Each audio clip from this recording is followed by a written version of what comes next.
খাজা বাইজিদ বোস্তামি রহমাতুল্লাহ আলাইহি দিন রাত আল্লাহ পাকের কাছে আপনার রোনাজারি করার জন্য মোহাম্মদ বিন হারুনকে বলেন, ভাই একটুখানি আপনি অপেক্ষা করুন, দেখি আমি আল্লাহ পাকের কাছে দোয়া চাই।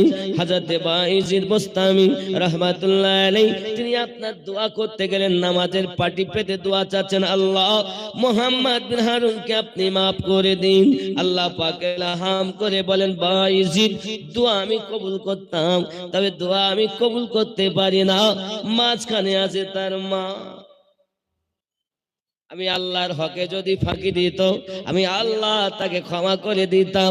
আমার হকে ত্রুটি করিনি, তার আমার সৃষ্টি হুকুকুল্লাহ, হুকুকুল ইবাদ, একটি আমি আল্লাহর হুকুক, আর একটি আমি আল্লাহর সৃষ্টি জীবের হুকুক।